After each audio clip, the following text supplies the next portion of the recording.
Hi everybody, I hope you're well.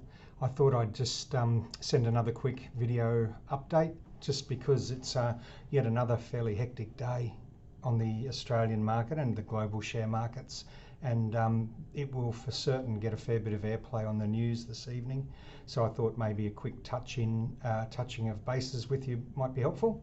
There's no way to dress it up. It looks like the share markets so far, at least, as at now, is down almost 5%, which is a major drop whichever way you cut it.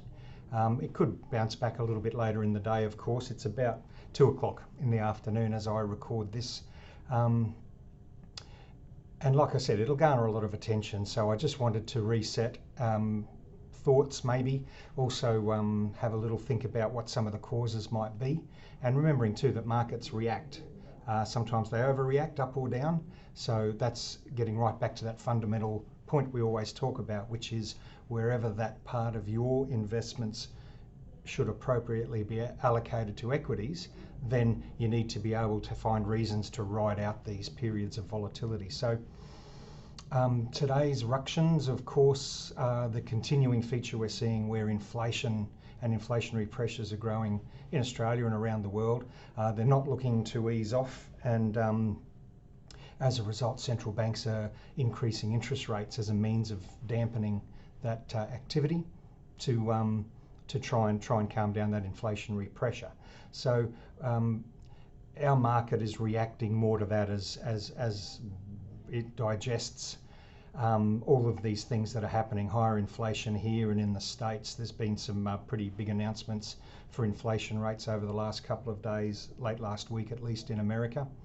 And of course the restrictions due to COVID in China are also having more of an effect as things just close down there, which means supplies are interrupted, and that creates further pressure on prices. So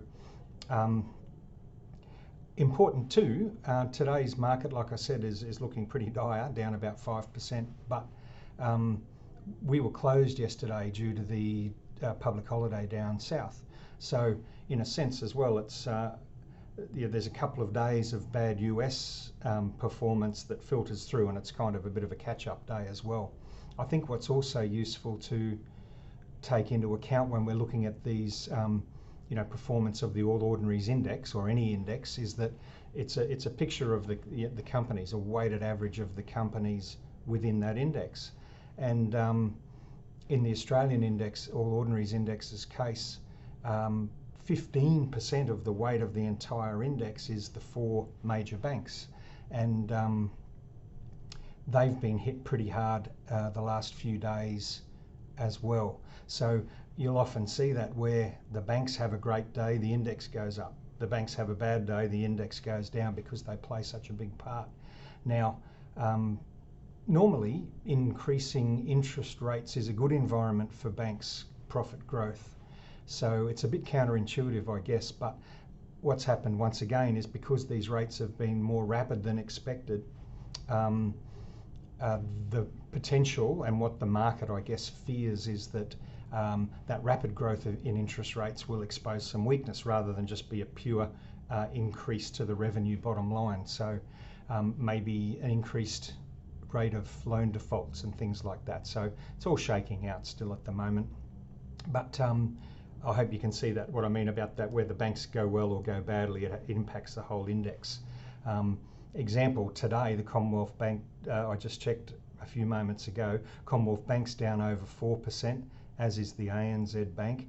Westpac and the National are both in the high 3% drops for just one day.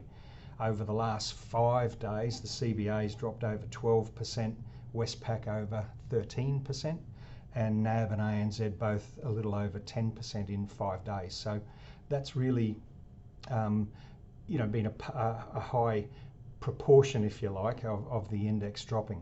So a couple of things. I think it's useful to remember why you're invested. We're always revisiting this, why you're invested in what you are, and what are the reasons you have for being able to ride through these bumps. So once again, I'll reiterate that we typically use active managers. We'll use index managers from time to time where appropriate, but typically we use active managers so they can take underweights to banks, for example, or overweights, and kind of try and manage through for a better result that way.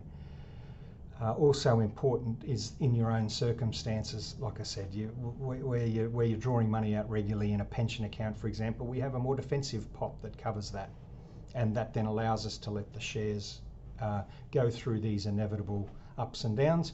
Sometimes these ups and downs are far more severe than average, which we're seeing at the moment. The other thing too that gets talked about a fair bit now and in times like this is will there be a recession, and what will that mean?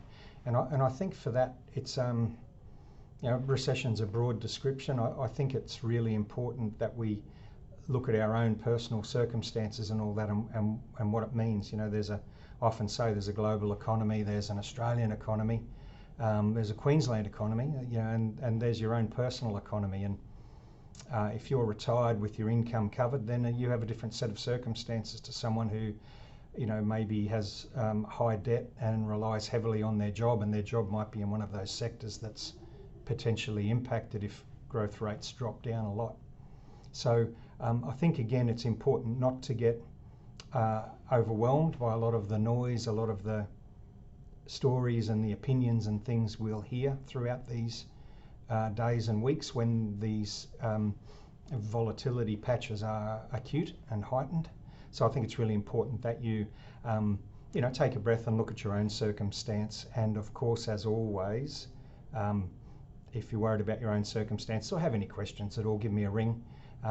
Happy to chat as usual. And again, I hope this little contact was a little bit helpful, but please let me know if you have any feedback or any other queries. Okay, I hope you're well again, and take care, and we'll chat again soon. Bye-bye.